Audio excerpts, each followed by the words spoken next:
welcome back to English Alongway. I'm Elena. And I'm Marcus, and we are so glad you're here. Like, genuinely, we were just sitting here hoping you'd show up. We were waiting for you. Okay, so Marcus, before we start, I have to ask you something, and be honest. Oh. Okay, You have to answer this. okay. Somewhere between 40 and I don't want to talk about it. 40! See, this is exactly why we're talking about what we're talking about today.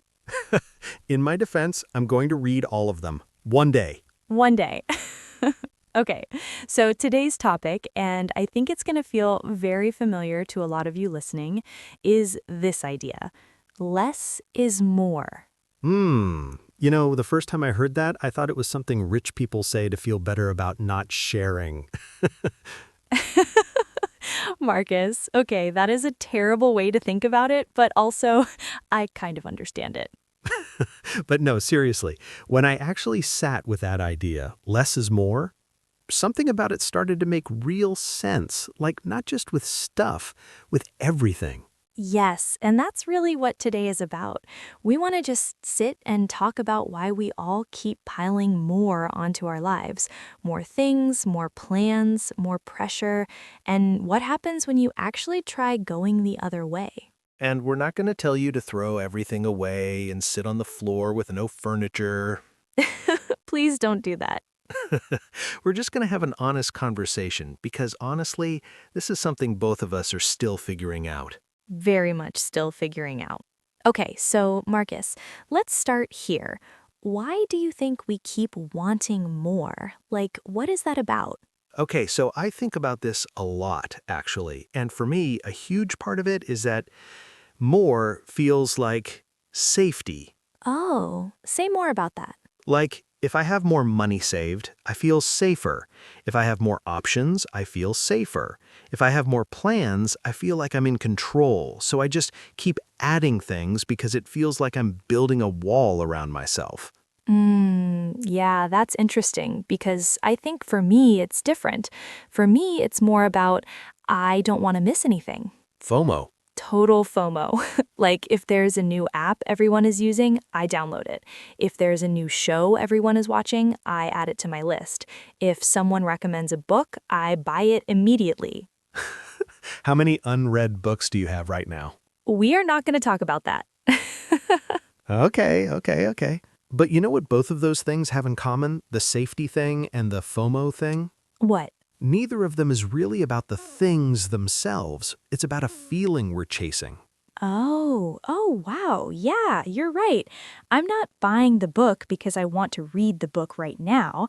I'm buying it because I want to feel like the kind of person who reads a lot.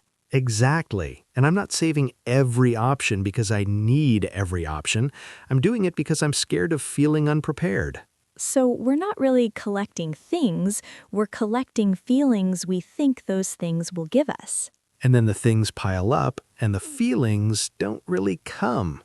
Right, and instead you just feel heavy, overwhelmed. Overwhelmed. Like there's too much to look at, too much to manage, too much to think about. And your brain just gets tired before the day even starts.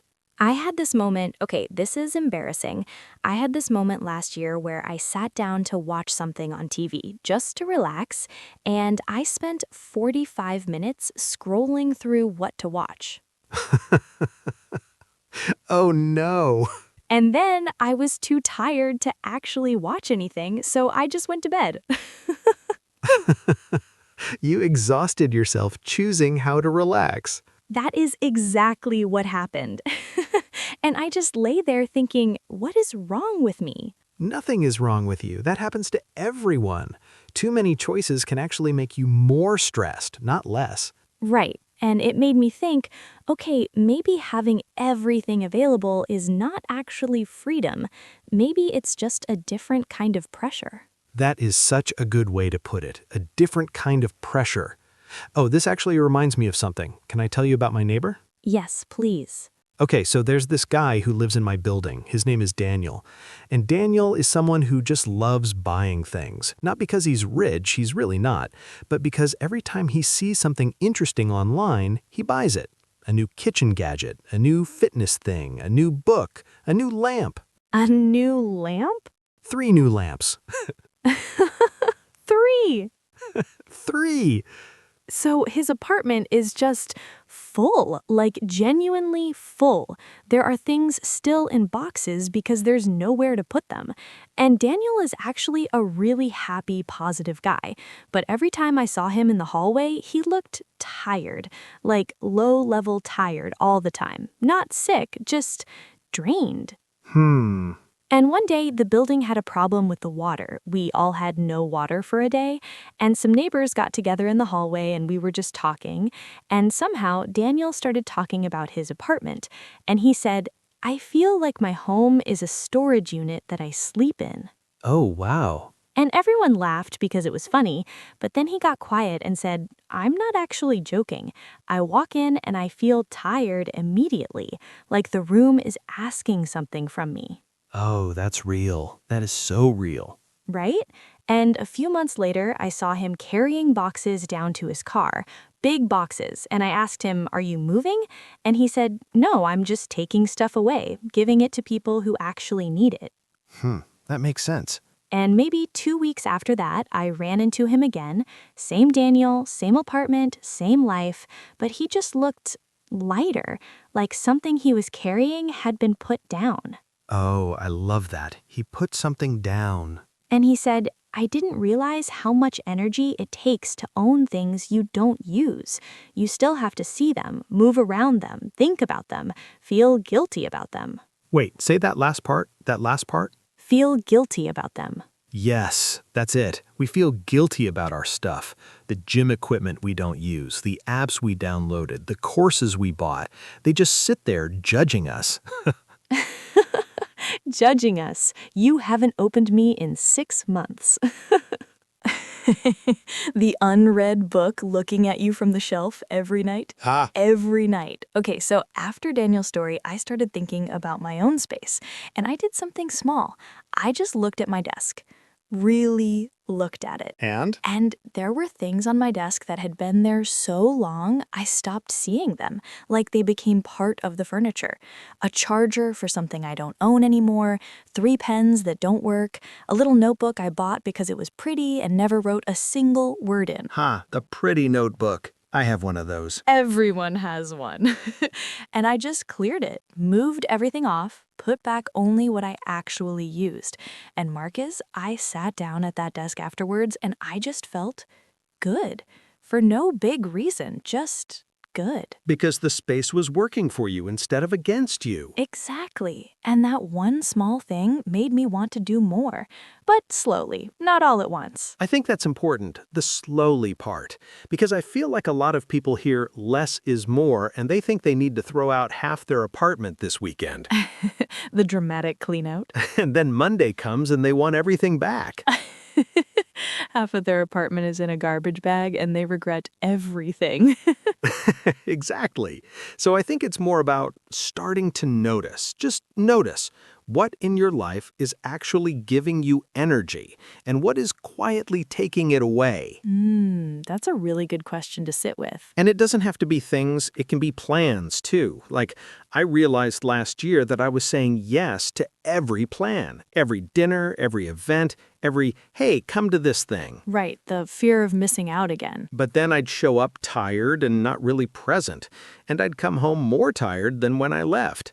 And I started thinking, what am I actually doing this for? So what did you change? I just started asking myself one question before saying yes to something.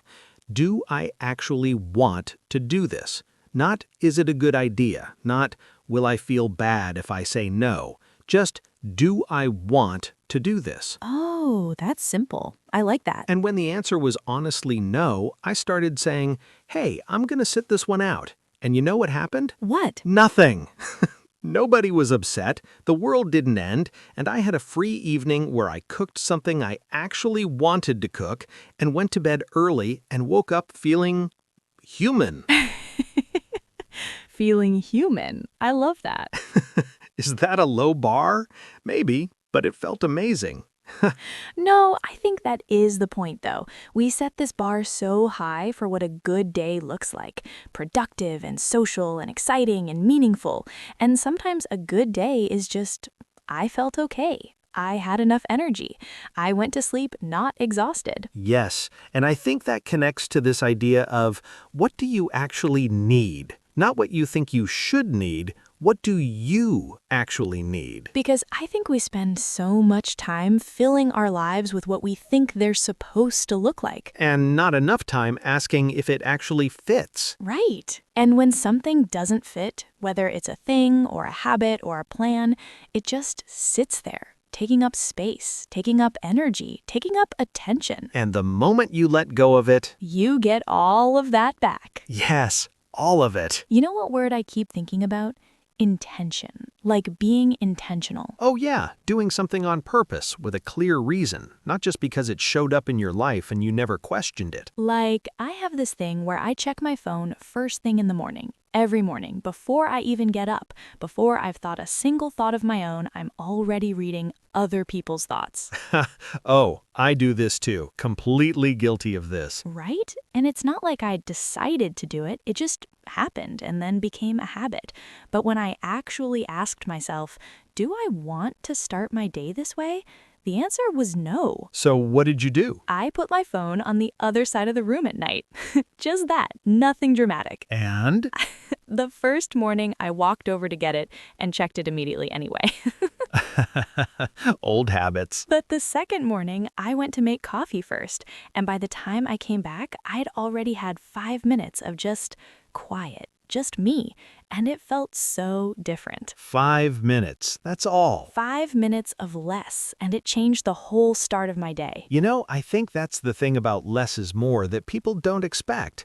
It's not about having an empty, boring life. It's about having more of the right things, more focus, more calm, more of the moments that actually feel good. Less noise, more signal. Oh, I love that. Less noise, more signal. That's it. I'll take credit for that one.